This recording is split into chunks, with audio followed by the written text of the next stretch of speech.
Pesantren Digital Aswa, Another Way to Jannah.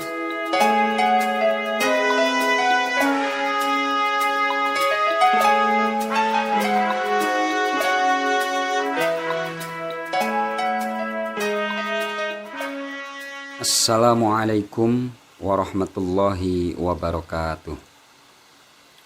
Bismillah, alhamdulillah, wassalatu wassalamu ala sayyidina wa maulana Muhammad ibn Abdillah wa ala alihi wa sahabatihi wa man tabi'a sunnatahu wa jama'atah min yaumin hada ila yaumin nahdah, amma ba'd.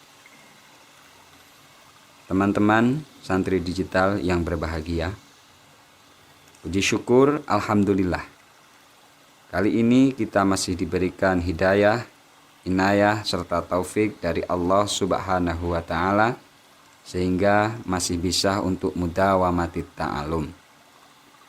Bersama-sama kita belajar dari kitab Al-Muqtatafat yang semoga nanti benar-benar menjadi ilmin nafi, ilmu yang bermanfaat dunia dan akhirat. Mari kita buka terlebih dahulu dengan bacaan umul kitab. Ala hadihin niyah wa ala kulli niyatin sholihah. Al-Fatihah. A'udzu billahi minasyaitonir rajim. Bismillahirrahmanirrahim.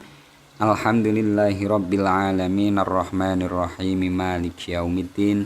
Iyyaka na'budu wa iyyaka nasta'in. Ihdinas shiratal mustaqim. Shiratal ladzina an'amta 'alaihim ghairil maghdubi 'alaihim waladdallin. Rabbighfirli wa liwalidayya amin. Bab selanjutnya, ahammiyatu hifdzil Qur'an au ba'dihi wa fihi faidatun wa fadlun kabir. Pentingnya menghafal Al-Qur'an atau sebagiannya saja, dan di dalamnya terdapat faidah dan keutamaan yang besar. Bab ini akan mengulas tentang pentingnya kita menghafalkan Al-Quran seandainya mampu, keseluruhan dari awal sampai akhir. Seandainya pun tidak mampu, maka cukup sebagian saja, beberapa surat yang pendek yang mudah dihafal, karena memang di dalamnya terdapat beberapa faidah dan beberapa keutamaan. Dalam sebuah hadis Rasulullah menyampaikan, innalladzi laisa fi jawfihi syai'un minal Qur'an kal baitil kharib. Rawahu At-Tirmidzi. Hadisun hasanun shahihun. Sesungguhnya seseorang yang di dalamnya tidak ada sesuatu dari Al-Quran diibaratkan seperti rumah yang roboh. Artinya, ketika dalam hatinya seseorang tidak ada sedikit pun Al-Quran, dia tidak hafal walaupun toh hanya satu surat saja dalam Al-Quran, maka hatinya akan kosong, hatinya kering, dan ibaratkan rumah yang roboh, tidak ada kegunaannya, tidak ada manfaatnya. Laula kaunul Qur'ani mahfudhon fi sudurihim lahalakatid dunya. Seandainya Quran ini tidak dihafal di hati-hati mereka, yakni orang-orang muslim, maka dunia ini akan rusak. Sebab ketika dalam hati tidak ada Al-Quran, hati kita akan kering. Orang akan kehilangan salah satu bentuk daripada ibadah secara mudawamah, yaitu qiraatul Quran. Karena dengan menghafal Al-Quran ini, meskipun hanya sebagian surat-surat saja, kita bisa mudawamah, melanggengkan dalam membaca Al-Quran dimanapun dan dalam keadaan apapun, terkecuali di tempat-tempat yang dilarang, seperti di kamar mandi, atau mungkin di saat-saat yang dilarang seperti saat sedang datang bulan, nifas, dan lain sebagainya. Dengan kita menghafal walaupun sebagian surat saja, saat kita tidak memegang Al-Quran, kita bisa membacanya. salah seorang sahabat yang menjadi kekasihnya Rasulullah, kalau bahasa sekarang ya santri kinasihnya Rasulullah, yang bernama Mu'ad bin Jabal, pernah menyampaikan, kuntu ma'an Nabi alaihi salatu wassalam fi safarin. Fakultu ya Rasulullah, hadisna bi hadisin nantafi'u bihi. Saya, Mu'ad bin Jabal, pernah bersama Rasulullah dalam sebuah perjalanan. Saat itu saya berkata kepada Rasulullah, ya Rasulullah, tolong ceritakan salah satu hadis yang saya bisa mengambil manfaat darinya. Rasulullah pun kemudian bersabda, in aradtum aisas syuhada wa mautas syuhada wa najata yaumal hasyri wa dhilla yaumal hari wal huda minad dolalah fa'adimu qira'atal Qur'an. Jika engkau menghendaki keberuntungan dalam hidupmu, mati dalam keadaan syahid, karena syahid ini ada syahid dunia, ada dunia akhirat, ada syahid akhirat saja. Salah satu contoh syahid akhirat saja itu adalah orang yang sedang belajar, misal belajar Al-Quran, belajar agama Islam, di tengah-tengah perjalanan belum sampai selesai belajarnya dia meninggal. Ini syahid akhirat. Wan najata yaumal hasyr, dan selamat pada hari di mana orang-orang digiring untuk menuju mauqif fi yaumil qiyamah, di hari kiamat. Wadhilla yaumal hari, dan mendapatkan perlindungan atau keteduhan di hari yang sangat panas. Wal huda minad dolalah, mendapatkan hidayah dari kesesatan, maka langgengkanlah membaca Al-Quran. Sebab Al-Quran ini adalah kalamur rahman, kalamullah, wahisnun minasyaiton, dan juga sebagai benteng daripada godaan syaitan. Jadi inilah salah satu faedahnya kita menghafal, meskipun hanya sebagian, jika mampu ya keseluruhan daripada Al-Quran, karena kita bisa mendawamkan, melanggengkan dalam membaca Al-Quran. Sehingga termasuk daripada apa yang disampaikan oleh Rasulullah SAW dalam hadis ini kepada Mu'ad bin Jabal.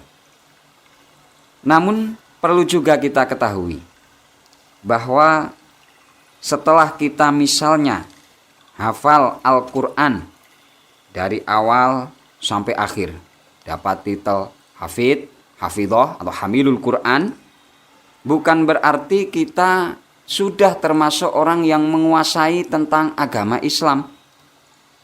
Karena hafal Al-Quran saja dan membaca Al-Quran itu merupakan sebuah ibadah, tuntutannya pada ubudiyah. Selain itu, Al-Quran pun juga menjadi sumbernya ilmu. Maka untuk mengetahui daripada apa yang ada terkandung dalam Al-Quran, tidak cukup hanya dengan menghafal Al-Quran saja. Karena ketika kita dengan menghafal Al-Quran sudah merasa orang yang paling beragama, orang yang paling khusyuk dalam ibadahnya, ini adalah sebuah penyakit. Karena termasuk al-ghuraba, sesuatu yang agak sia-sia di dalam dunia, yaitu Al-Quran fi jawfi zalim, hafalan sebuah Al-Quran yang berada dalam hatinya orang-orang yang zalim.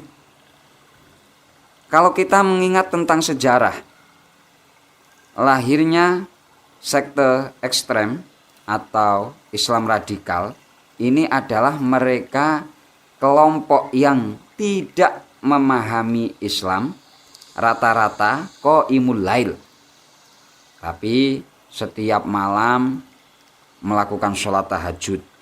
Shaimun nahar, puasa di siang hari.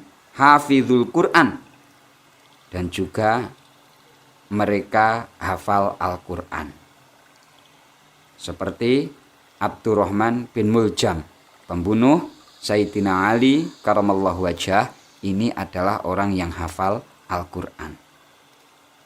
Dalam sejarah lahirnya kelompok-kelompok semacam ini, yang mana sangat dicela oleh Rasulullah, sudah ada sejak abad pertama Hijriah. Kelompok ini mulai berani menunjukkan diri di hadapan Nabi pada bulan Syawal tahun 8 Hijriah. Saat Rasulullah baru saja memenangkan perang Taif dan perang Hunain. Dalam perang ini ghanimah yang diperoleh melimpah. Dalam pembagian yang dilakukan di Ja'ronah, sahabat Nabi seperti Abu Bakar, Utsman, Umar, Ali, Sa'ad dan lainnya tidak mendapatkan bagian ghanimah. Tapi sahabat yang baru masuk Islam mendapatkan ghanimah meski mereka sudah kaya seperti Abu Sufyan. Tiba-tiba seseorang yang bernama Dzul Khuwaisirah dari keturunan Bani Tamim maju ke depan.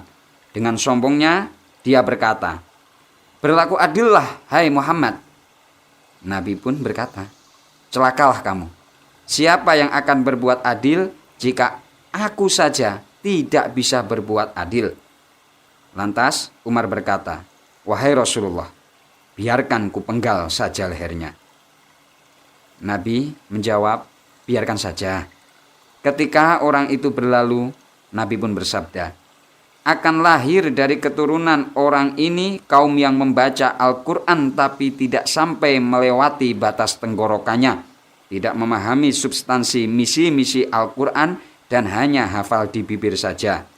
Mereka keluar daripada agama Islam seperti anak panah yang tembus keluar dari badan binatang buruannya." Prediksi Rasulullah terbukti pada 17 Ramadan tahun 40 Hijriah. Pagi itu Khalifah Ali bin Abi Thalib dibunuh di Kufah, Irak. Pembunuhnya adalah Abdurrahman bin Muljam. Mereka membunuh Sayyidina Ali karena menganggapnya kafir dengan alasan karena Ali bersedia menerima keputusan hasil dari perundingan tahun 37 Hijriah antara utusan Khalifah Ali yang dipimpin Abu Musa al-Asy'ari dan utusan Muawiyah yang dipimpin Amir bin As. Masing-masing utusan berjumlah 350 orang. Perjanjian ini dilakukan untuk menghentikan perang saudara dalam peperangan Siffin, yang artinya mereka menuduh Sayyidina Ali ini sudah keluar dari Islam karena menerima perundingan manusia, tidak langsung merujuk kepada Al-Quran dan hadis. Padahal pengetahuan mereka tentang Al-Quran masih jauh di bawah Ali bin Abi Thalib. Yang mana Ali bin Abi Thalib ini, kalau Rasulullah mengatakan ana madinatul ilm wa aliyun babuha, seandainya saya kotanya ilmu, maka Ali ini adalah pintunya.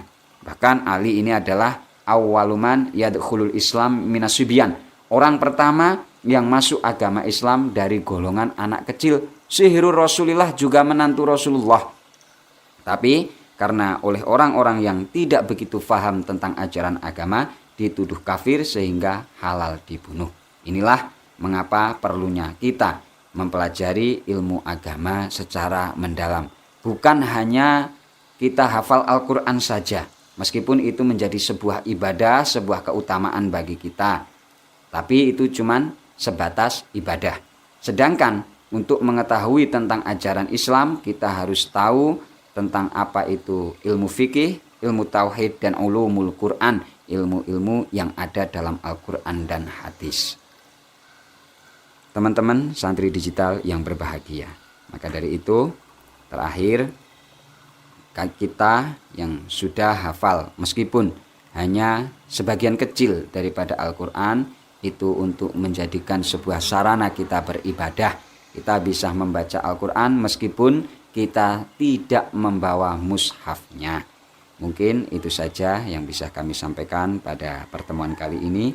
Banyak kekhilafan, mohon maaf yang sebesar-besarnya. Akhiron, assalamualaikum warahmatullahi wabarakatuh. Pesantren Digital Aswa, Another Way to Jannah.